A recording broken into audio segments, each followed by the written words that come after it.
पहले मोदी सरकार ने किसानों को दी बड़ी सौगात। कच्चे जूट की एमएसपी को बढ़ाकर 5,650 रुपए किया।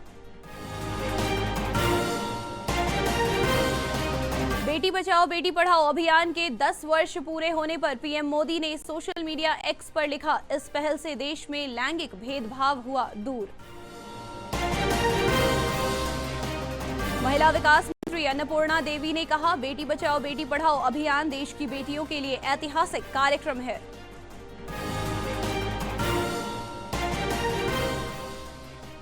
राजधानी पटना में सहकारिता को लेकर लगा चौपाल। राज्यपाल आरिफ मोहम्मद खान ने कहा, नीतीश सरकार की पहल सराहनीय।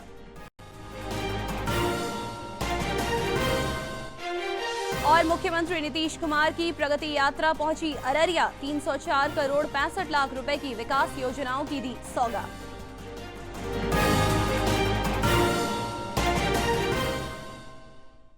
और अब समाचार विस्तार से। प्रधानमंत्री नरेंद्र मोदी की अध्यक्षता में आर्थिक मामलों के कैबिनेट समिति ने राष्ट्रीय स्वास्थ्य मिशन को अगले 5 वर्षों के लिए जारी रखने की मंजूरी दे दी है। केंद्रीय मंत्री पीयूष गोयल ने इसकी जानकारी दी। पीयूष गोयल ने कहा कि मिशन ने पिछले 10 वर्षों में ऐतिहासिक लक्ष्य हासिल किए हैं। श्री गोयल ने बताया कि 2021 और 2022 के बीच लगभग 12 लाख स्वास्थ्य कार्यकर्ता राष्ट्रीय स्वास्थ्य मिशन में शामिल हुए और भारत ने इस मिशन के तहत कोविड-19 महामारी से लड़ाई लड़ी। आगे कंटिन्यू करने का आज अहम फैसला कैबिनेट ने लिया है। नेशनल हेल्थ मिशन के द्वारा जिस प्रकार के ऐतिहासिक टारगेट्स को मीट करने का काम गत 10 वर्षों में माननीय प्रधानमंत्री जी के नेतृत्व में हुआ है, उसके कुछ अहम बिंदु मैं आपके साथ साझा करना चाहूंगा। लगभग 12 लाख हेल्थ केयर के वर्कर्स 2021 से 22 के बीच में नेशनल हेल्थ मिशन के साथ जुड़े और इसी मिशन के तहत कोविड की बड़ी लड़ाई में भारत में एक विश्व स्तर पे जिसको माना गया है एक अहम लड़ाई लड़ी गई। 220 करोड़ से अधिक कोविड वैक्सीन के डोजेस और पूरी की पूरे डिजिटल कनेक्टिविटी के साथ, डिजिटल लॉगिन के साथ 220 करोड़ से अधिक कोविड-19 के वैक्सीन डोजेस देश भर में दिए गए, देश के कोने कोने में दिए गए, चाहे घने जंगल हो, चाहे ऊंचे पहाड़ की चोटी हो, हर एक व्यक्ति को कोविड वैक्सीन कैसे पहुंचाना, ये माननीय प्रधानमंत्री जी की एक बहुत बड़ी देश के प्रति संवेदनशीलता की पहचान बनी और देशवासियों को सुरक्षित रखने का एक सुरक्षा कवच बना। कई सारे मापदंड हैं जिसमें भारत ने ऐतिहासिक सुधार देखा है। मंत्रिमंडल की बैठक में लिए गए निर्णयों के बारे में संवाददाताओं को जानकारी देते हुए केंद्रीय मंत्री पीयूष गोयल ने कहा कि कैबिनेट ने विपणन सीजन 2025-26 के लिए कच्चे जूट के एमएसपी को 5,650 रुपए प्रति क्विंटल मंजूर किया है। उन्होंने कहा कि इस फैसले से उत्पादन की औसत लागत पर 66.8% का रिटर्न मिलना सुनिश्चित होगा। जितने हमारे किसानों के प्रोडक्ट्स हैं, महत्वपूर्ण आइटम्स के ऊपर मिनिमम सपोर्ट प्राइस सीएससीपी द्वारा जो रिकमेंडेशन आती है उसके हिसाब से बढ़ाते रही है और जब से वो महत्वपूर्ण निर्णय लिया गया कि 50% लागत से ज़्यादा हम एमएसपी को निर्धारित करेंगे, उसको 100% पालन किया गया है और इस वर्ष 2025-26 के सीजन के लिए रॉ जूट की एमएसपी इसी आधार पर लगभग 6% बढ़ाई गई है। अब वो 5,650 रुपए प्रति क्विंटल रहेगी, जो लागत मूल्य से लगभग 67% ज्यादा है। तो 5,650 प्रति क्विंटल एमएसपी रॉ जूट पर, लागत से 67% अधिक, पिछले साल की तुलना में 315 रुपए बढ़त, जो 6% बनती है, इसका लाभ अधिकांश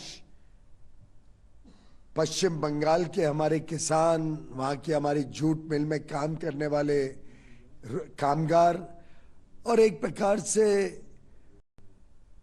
नॉर्थ ईस्ट में पश्चिम बंगाल, आसाम, बिहार, पूर्वी और उत्तर पूर्वी इलाके में जहाँ जूट बनती है, वहाँ पे 40 लाख परिवार हैं जो सीधा या indirectly, direct and indirectly jute क्षेत्र से प्रभावित होते हैं।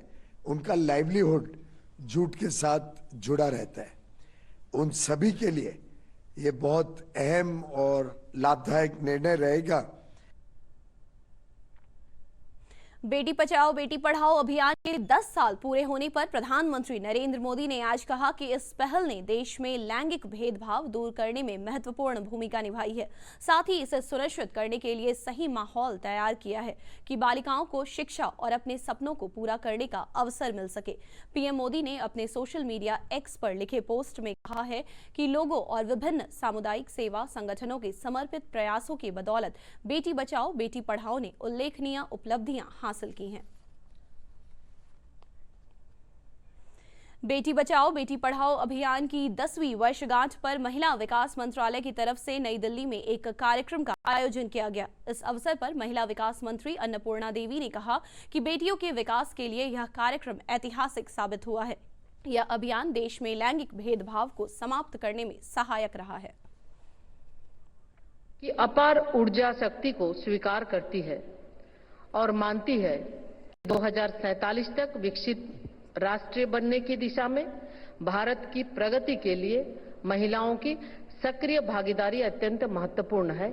इसलिए आदरणीय प्रधानमंत्री जी निरंतर महिला सशक्तिकरण की दिशा में कार्य कर रहे हैं और महिलाओं को हर तरह की सुविधा उन्हें अवसर मिल सके, इसके लिए भी हमेशा संकल्प और हमेशा इस कार्य को आगे बढ़ाने में उनका महत्वपूर्ण योगदान और मार्गदर्शन हमेशा मिलता रहा है।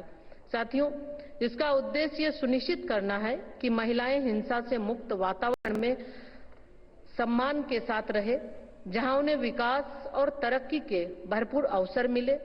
मिशन का उद्देश्य महिलाओं के सामाजिक और आर्थिक सशक्तिकरण को बढ़ावा देना है, जिससे भावी भारत निर्माण में वे अपनी प्रतिभा एवं क्षमता से पूर्ण योगदान दे सके। देश के सतत और समावेशी विकास के लिए उनका समग्र विकास सुनिश्चित करना भी महत्वपूर्ण है। केंद्रीय स्वास्थ्य मंत्री जेपी नड्डा ने आज नई दिल्ली में महिला बाल विकास मंत्रालय द्वारा आयोजित कार्यक्रम में कहा कि बेटी बचाओ बेटी पढ़ाओ अभियान शुरू करने का मकसद बेटियों के सपनों और आकांक्षाओं को पूरा करना था। उन्होंने कहा कि इस अभियान से बेटियों के विकास में और उन्हें आर्थिक रूप से सशक्त करने में सहायता मिली है। नए नए तरीके इजाद किए जा रहे हैं सेक्स डिटर्मिनेशन के। स्वास्थ्य विभाग की तरफ से आपको आश्वस्त करना चाहता हूं, आज से कुछ दिन पहले सेंट्रल सुपरवाइजरी बोर्ड की मीटिंग हुई थी। हमारे मलिक साहब उसमें, हमारी सावित्री ठाकुर जी उसमें को चेयरपर्सन के रूप में और मलिक साहब भी उसमें उपस्थित थे। मैंने उनको कहा था कि अगर टेक्नोलॉजीज डेवलप होंगी तो टेक्नोलॉजीज को चेकमेट करने के लिए भी स्वास्थ्य विभाग तत्पर रहेगा और हम इसकी चिंता करेंगे, ये हमने कहा था। और इसी तरीके से हम कोशिश कर रहे हैं कि हम इसको आगे बढ़ाएं। इसमें एक न्यूट्रिशन का भी बहुत बड़ा योगदान है और मैं चाहता हूं कि आप लोग भी, आप सब लोग यहां शहरों में पढ़ रहे होंगे, हमारी बेटियां, हमारी बच्चियां, हमारी बहनें स्कूलों में, कॉलेजेस में पढ़ रही होंगी, लेकिन उनका भी संबंध कहीं ना कहीं गांव से होगा। आपको अपने आंगनबाड़ी के सेंटर पर गांव में कभी जाते हैं तो जरूर जाना चाहिए। केंद्र सरकार की महत्वाकांक्षी योजना बेटी बचाओ बेटी पढ़ाओ के आज 10 साल पूरे हो गए हैं। 10वीं वर्षगांठ के उपलक्ष्य में आज से 8 मार्च तक देश भर में कार्यक्रम आयोजित होंगे और अंतर्राष्ट्रीय महिला दिवस पर इसका समापन होगा। पिछले 10 वर्षों में इस योजना ने बड़ी उपलब्धि दर्ज की है। पेश है एक खास रिपोर्ट।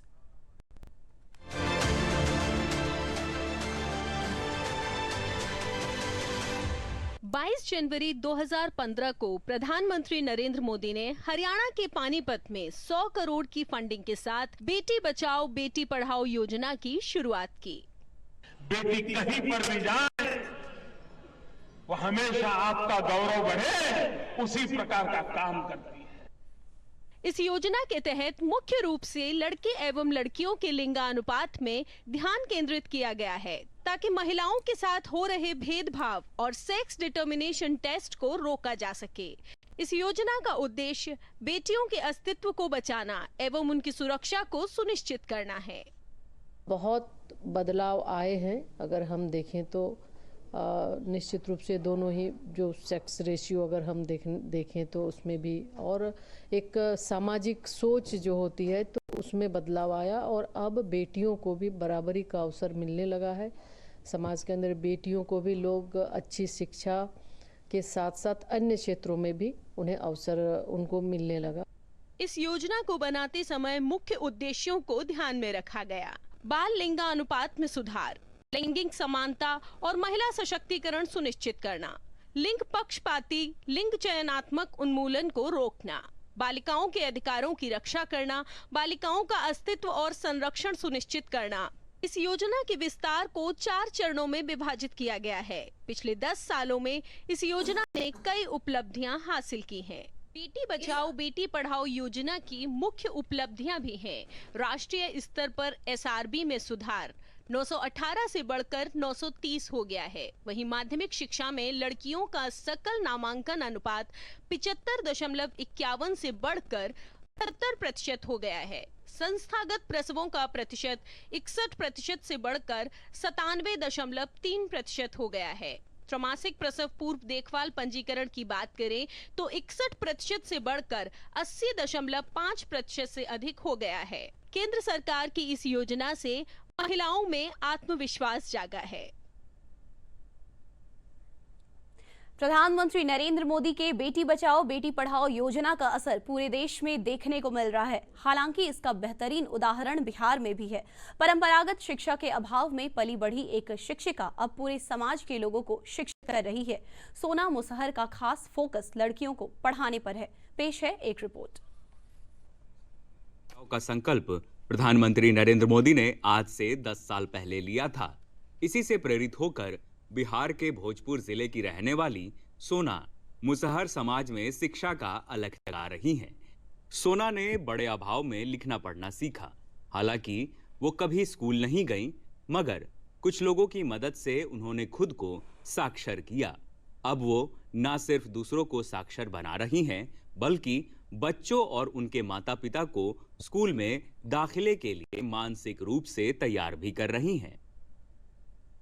हम तो कुछ भी नहीं करते हैं, बच्चे लोग सिर्फ पढ़ाते हैं। कितने बच्चे को पढ़ाते हैं? 20-30 बच्चों को पढ़ा देते हैं। क्या क्या पढ़ाती हैं आप? काका काका ABCD का कहारा गिनती पहाड़ा। अच्छा, कहाँ तक पढ़ाई की हैं आप खुद? हम तो नहीं पढ़े हुए हैं। स्कूल नहीं है? नहीं। संसाधनों के अभाव में अपने परिश्रम और जुनून से पूरे मोहल्ले को साक्षर बनाने की ठान चुकी सोना कुमारी ने अब तक कितने बच्चों को साक्षर किया है, ये आंकड़ा भले ही सहेज कर ना रख सकी हों, लेकिन आज की तारीख में करीब 50 बच्चे और बच्चियां उनके पास पढ़ने आते हैं। इतना ही नहीं, सोना अपने मोहल्ले की अशिक्षित बुजुर्ग महिलाओं को भी साक्षर करने में जुटी हुई है। हमार 6 गो बाल बच्चा बा। कितने को आपने पढ़ाया है? अब 2 गो पढ़े जाली सा, एगो और बिया तो वो पढ़े जाले। किस किस क्लास में पढ़े? एगो 5 में बिया आ एगो है जाले हेते बिया राधिका। हाँ, 3 गो जाताड़ी सा। सोना कुमारी उन युवक युवतियों के लिए मिसाल पेश कर रही हैं जो सुविधाओं का रोना रोते हैं।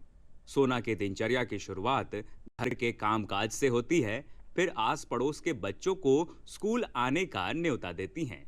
कभी डांट फटकार कर तो कभी पुचकार कर बच्चों को स्कूल बुलाती हैं। अपने समाज के लोगों को अपने बच्चों को स्कूल भेजने के लिए प्रेरित करती हैं। सोना के प्रयास से पिछले कुछ सालों में इस मोहल्ले में स्कूल जाने वाले बच्चों की संख्या में वृद्धि हुई है। सोना कुमारी आरा के अनाइठ मोहल्ले के पोखरा मुसहर टोली की रहने वाली हैं। मुसहर समुदाय के आम परिवारों की तरह ही उनके भी परिवार की आर्थिक स्थिति बहुत अच्छी नहीं है। घर में बुनियादी सुविधाओं का भी अभाव है, लेकिन इसके बावजूद सोना के हौसले बुलंद हैं। जहां इस उम्र की इस मोहल्ले की दूसरी लड़कियां शादी ब्याह की तैयारी कर रही हैं, वहीं सोना अपनी शिक्षा के दम पर सरकारी विद्यालय में शिक्षिका बनना चाहती हैं। उन्हें उम्मीद है कि शिक्षा उनका भाग्य जरूर बदलेगी। दूरदर्शन समाचार के लिए भोजपुर से मुकेश सिन्हा की रिपोर्ट। सहकारिता विभाग की ओर से आज पटना में पैक्सों में व्यवसाय विविधीकरण पर कार्यशाला का आयोजन किया गया। साथ ही राज्य स्तरीय किसान क्रेडिट कार्ड मेगा शिविर भी लगाया गया। कार्यक्रम का उद्घाटन राज्यपाल आरिफ मोहम्मद खान ने किया। उन्होंने कहा कि इसके जरिए गांवों में सहकारिता को लेकर आम लोगों को जागरूक किया जाएगा। यह नीतीश सरकार की अच्छी पहल है। वहीं सहकारिता मंत्री प्रेम कुमार ने कहा कि इसके जरिए गांव-गांव तक सहकारिता का प्रचार प्रसार होगा।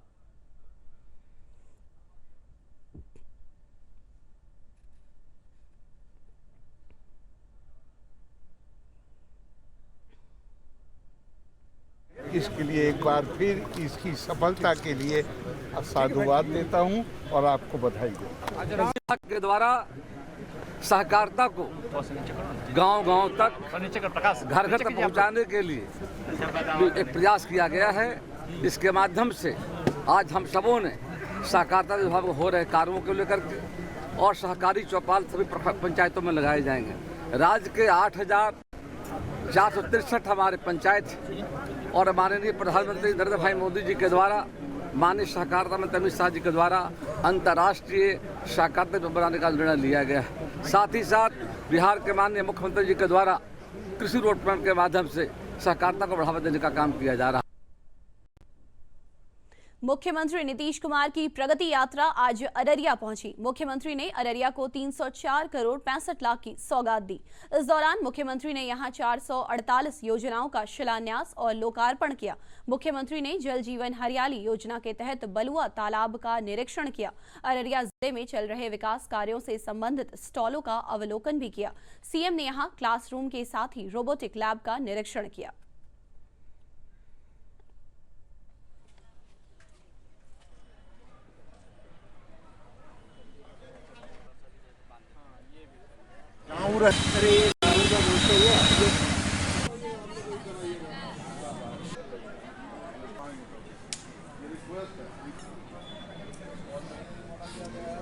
जल जीवन हरियाली, यह पोखरा लगता है कि आज अररिया में नहीं कोई पर्यटक जगह में है।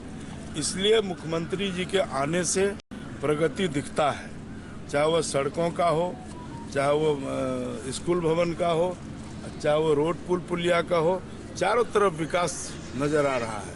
और प्रगति यात्रा से अररिया वालों को बहुत फायदा है।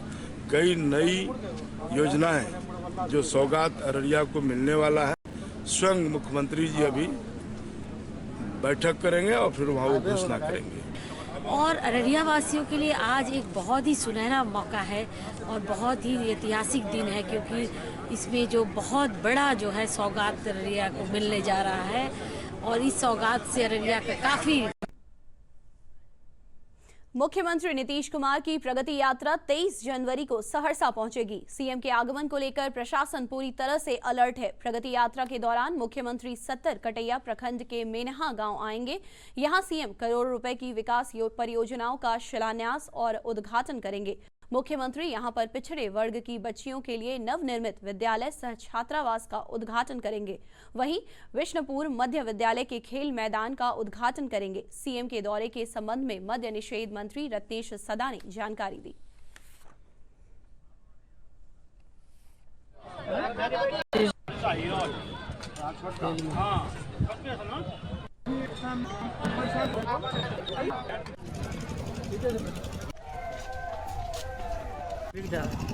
अपने सब व्यस्त है। माननीय मुख्यमंत्री जी का कार्यक्रम है, क्या क्या कार्यक्रम है, कहाँ जाएंगे? पहले तो मैं आपको धन्यवाद देता हूं, इस प्रगति यात्रा के बारे में आपने जानकारी मांगा। माननीय मुख्यमंत्री अभी तक में फर्स्ट फेज में जो गया और जहाँ जहाँ जो संकल्प लिए जो जो वादा किए उसको कैबिनेट में पास करा करके 21 योजना को लागू किया। जिस जिला जाते हैं 500 करोड़, 1000 करोड़, 2000 करोड़ की योजना को शिलान्यास करते हैं, उसको कैबिनेट में ला करके ये हम आंखों देखा। अगले बार जो कैबिनेट हुआ था उसमें उन्होंने 21 योजना को पास करवाया। और जो आ रहे हैं माननीय मुख्यमंत्री, पहले तेलवा जाएंगे, तेलवा में जीविका दीदी संवाद करेंगे, उसके बाद मेन्हा जाएंगे महादलित टोला में, और वहाँ क्या क्या समस्या है उससे बात करके और आम जन से बात करके, और उसके बाद फिर बैठक होगी, और जो बैठक में जो कमी होगा उस पर निर्देश दे करके, और जो भी इस जिला में कमी है, चाहे जो भी होगा मेडिकल कॉलेज, चाहे जो भी होगा कमी, उसको पूरा करेंगे। और समाचारों का सिलसिला यूं ही जारी रहेगा, लेकिन एक छोटे से अंतराल के बाद।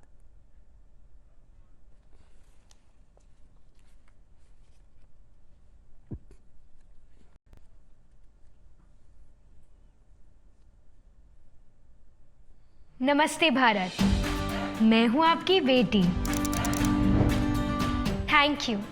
10 साल पहले आपने मुझको एक गिफ्ट दिया था। गर्भ में बेटी की हत्या ना हो, इसके लिए हमने बेटी बचाओ बेटी पढ़ाओ अभियान शुरू किया। आपने गर्भ में हमारी रक्षा की, हमारी संख्या बढ़ाई, पैदा होते ही सुकन्या समृद्धि खाता खोला, 97% से अधिक स्कूल में अलग से शौचालय बनवा दिए, तो अब हमारी पढ़ाई में बाधा नहीं रही। आज साइंस, टेक्नोलॉजी, इंजीनियरिंग और मेडिकल में करीब आधे एडमिशन्स हम गर्ल्स का होता है। आज हर खेल में ढेरों मेडल्स हम घर लेकर आती हैं। आपने तो बेटियों के लिए सैनिक स्कूल से लेकर सेना के द्वार भी खोल दिए। बेटी बचाओ बेटी पढ़ाओ अभियान का एक दशक, हमारा दशक।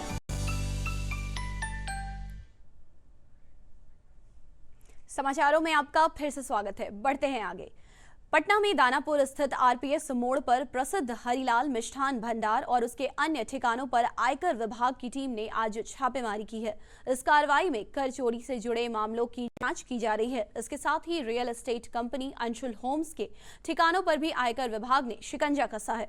रूपसपुर थाना क्षेत्र स्थित क्रिस्टल अपार्टमेंट और अंशुल होम्स के कार्यालय में विभाग की टीम दस्तावेजों की जाँच कर रही है। अंशुल होम्स के मालिक राहुल कुमार से भी पूछताछ की जा रही है। फिलहाल इस मामले पर आयकर विभाग के अधिकारियों ने कोई आधिकारिक बयान नहीं दिया है, लेकिन छापेमारी जारी है। वैशाली की जीविका दीदी संगीता देवी को गणतंत्र दिवस समारोह में शामिल होने के लिए विशेष आमंत्रण मिला है। उन्हें यह सम्मान जीविका के माध्यम से आत्मनिर्भर होने की सफल कोशिश के लिए दिया गया है। इस बात को लेकर संगीता देवी काफी खुश है। खास रिपोर्ट।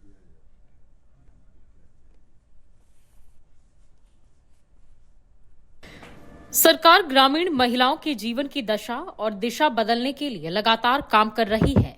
इन्हीं में से एक लाभार्थी वैशाली की जीविका दीदी संगीता देवी हैं, जिन्होंने जीविका से जुड़कर सिर्फ 10,000 रुपए का लोन लेकर कारोबार शुरू किया था। फिर अपने परिश्रम के दम पर जिले की सेलिब्रिटी बन गई हैं। देखिए, सबसे ऊपर आपका नाम है दिल्ली जाने के लिए। दिल्ली में होने वाले गणतंत्र दिवस समारोह में उन्हें बतौर विशिष्ट अतिथि शामिल होने का न्योता मिला है। इस आमंत्रण से जहां संगीता देवी फूले नहीं समा रही हैं, तो वहीं जीविका की अधिकारी वंदना कुमारी ने इसे खास उपलब्धि बताया है। 26 जनवरी को झंडोत्तोलन में शामिल होने के लिए ये हमारे लिए बहुत गर्व की बात है कि हम कभी सोचे भी नहीं थे, सपने भी नहीं सोचे थे कि हमको ऐसा कहीं सौभाग्य मिलेगा कि हम कभी भी प्रधानमंत्री जी को फेस टू फेस देख सके। गणतंत्र दिवस के शुभ अवसर पर उन्हें माननीय प्रधानमंत्री जी की तरफ से आमंत्रण पत्र प्रदान हुआ है।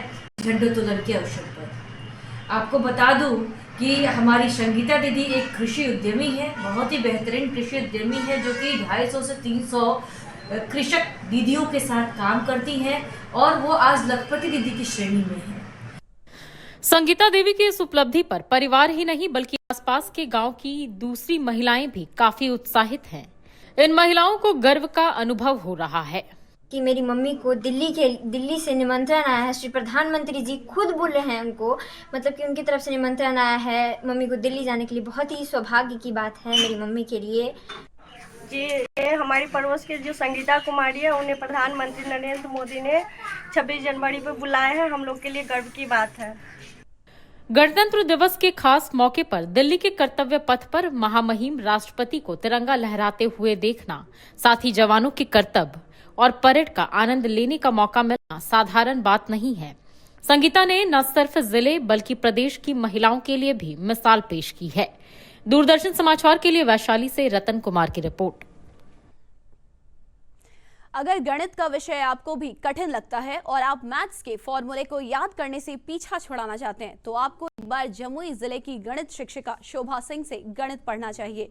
उनका इस कठिन विषय को पढ़ाने का ये अनोखा अंदाज लोगों को काफी पसंद आ रहा है। देखिए ये खास रिपोर्ट।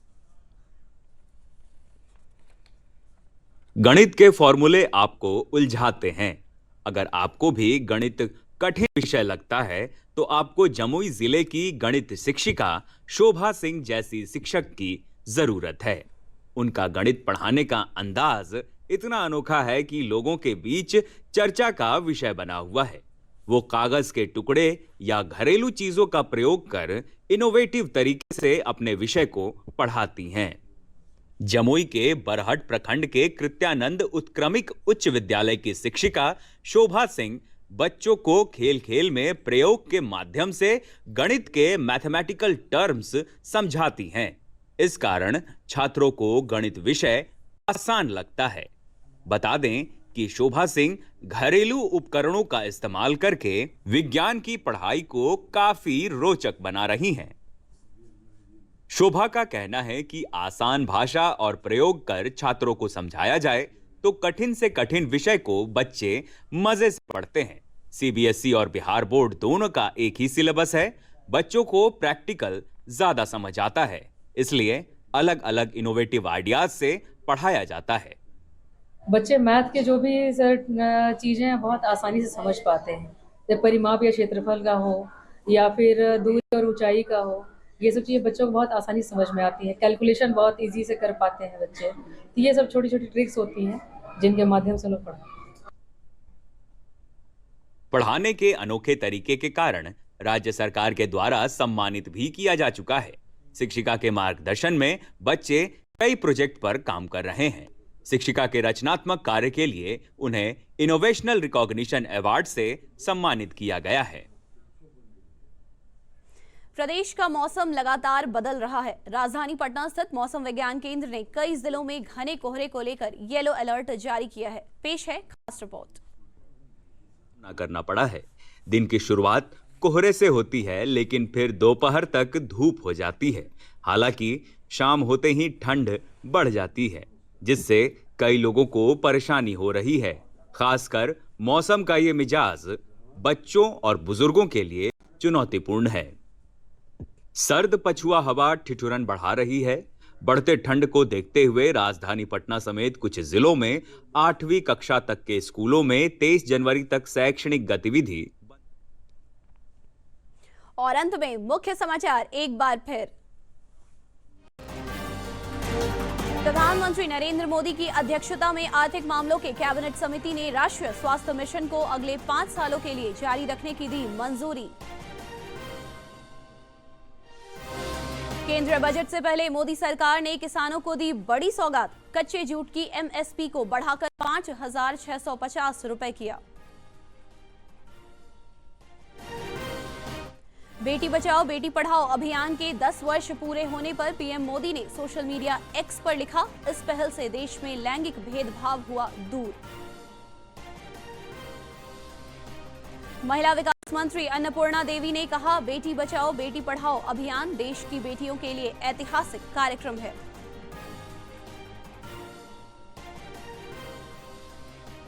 पटना में सहकारिता को लेकर लगा चौपाल। राज्यपाल आरिफ मोहम्मद खान ने कहा, नीतीश सरकार की पहल सराहनीय।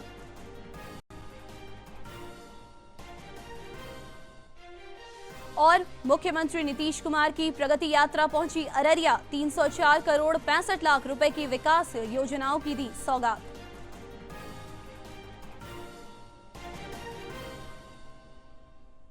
इसके साथ ही प्रादेशिक समाचारों का यह बुलेटिन समाप्त हुआ। अब दूरदर्शन के सभी कार्यक्रम और समाचार ओटीटी चैनल वेव्स पर उपलब्ध हैं। Waves app Google play store और एप्पल स्टोर से डाउनलोड किया जा सकता है। नमस्कार।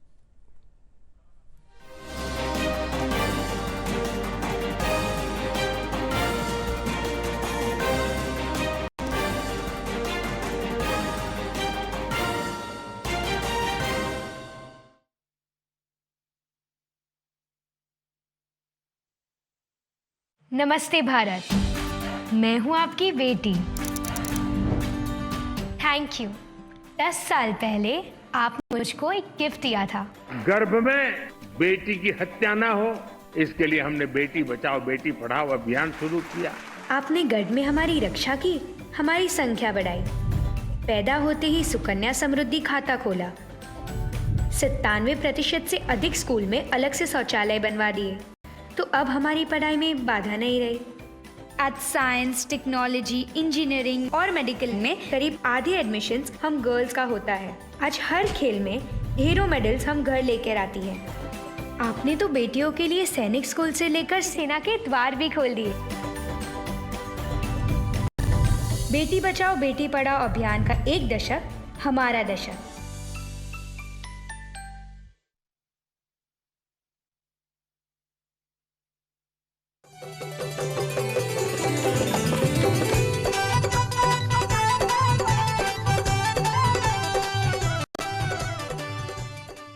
नमस्कार, खबरें खेती में आपका स्वागत है। मैं हूं रूपम। आइए देखते हैं आज क्या है खास कृषि समाचार में। राज्य के गांवों में अब फसलों का डिजिटल सर्वे होगा। महिला सशक्तिकरण और कृषि क्षेत्र की नई उड़ान है ड्रोन। इस मौसम में ऑर्गेनिक्स प्रभेदों से करें मशरूम की खेती। अब खबर विस्तार से। प्रदेश के कृषि विभाग द्वारा राज्य के 13,000 गांवों में फसलों का डिजिटल सर्वे कराने की कार्य योजना बनाई गई है। अभी रबी फसलों का सर्वे चल रहा है। 28 जिले में इसकी शुरुआत हो चुकी है। शेष 10 जिलों में भी इसकी कार्यान्वयन की तैयारी लगातार चल रही है। फसलों के डिजिटल सर्वे से राज्य में जलवायु परिवर्तन के अनुसार फसलों के चयन और खेती की योजना बनाने में काफी आसानी होगी। दरअसल डिजिटल क्रॉप सर्वे से जलवायु परिवर्तन के अनुसार फसल चक्र की योजना बनाने में मदद मिलेगी।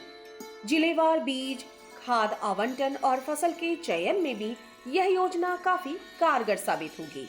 इससे कृषि क्षेत्र में उच्च स्तरीय तकनीक के उपयोग का रास्ता निकलेगा। इस सर्वे के बाद सभी गांवों में फसलों को लेकर सरकार के पास अद्यतन और वैज्ञानिक आंकड़े भी उपलब्ध हो पाएंगे। किस गांव में कितने रकबे में कौन सी फसल है, इन सब की जानकारी बस एक क्लिक में ही उपलब्ध हो सकेगी। कृषि विभाग का कहना है कि सर्वे से किसानों को न केवल योजनाओं का समुचित लाभ मिलेगा, बल्कि वे सरकारी योजनाओं के कार्यान्वयन में भी सहयोगी की भूमिका में रहेंगे। इस सर्वे के बाद जलवायु के अनुकूल क्षेत्रवार फसलों की खेती के बारे में भी सहजता से पता चल सकेगा।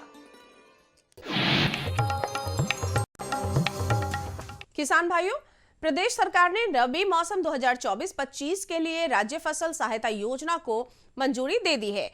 योजना का पूरा संचालन ऑनलाइन किया जाएगा और किसानों को 31 मार्च 2025 तक आवेदन करना होगा। यह योजना पूरी तरह से बिहार सरकार द्वारा वित्त पोषित है और किसानों को कोई प्रीमियम शुल्क नहीं लिया जाएगा।